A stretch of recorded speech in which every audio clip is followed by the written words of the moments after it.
All right. Hello, everyone. Hope we had a good month. Hope everything's well with everyone. As always, I think I got some interesting tidbits for you, but let's go ahead and dig in and see what we find. First tidbit is not going to be a happy tidbit if you're a seller.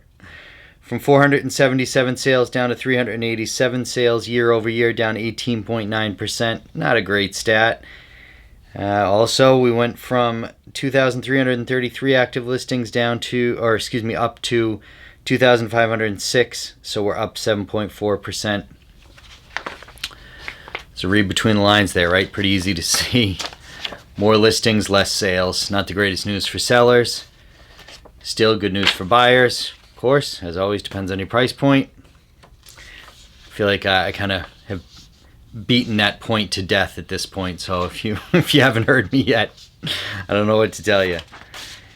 Average price per square foot from $313 up to $326, up 4.2%. Again, everybody kind of knows that one with me. You know, we're pretty range bound, right? If you look across the year here, not a whole lot of fluctuation, so don't put a ton of stock in it, but something good to look at. Same thing is pretty much what I say with median pricing, right? I mean, we're kind of range bound. Year over year, from 338 to 350, up 3.6%. But again, look across the whole year, right? 302, 316, 323, 330, 335, 340. We're pretty range bound here. So something good for you to know, but not to put a whole ton of stock in. Average days on market.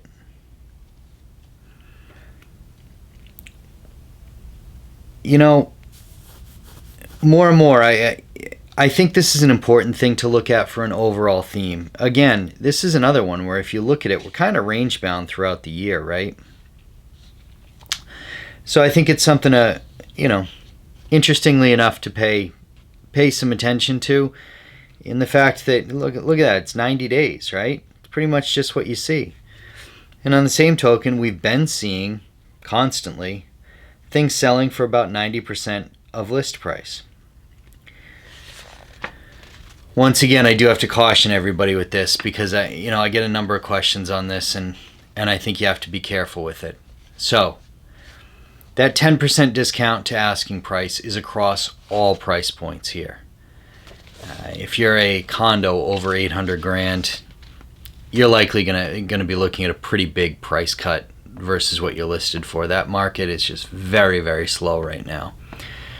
On the other side of things, if you're looking at a single family home for 350 grand, you're going to be lucky to get $2,000 off the asking price. So it's very price point specific, but kind of the overall theme here I think you want to look at is the 90 days that it's taking to sell a place.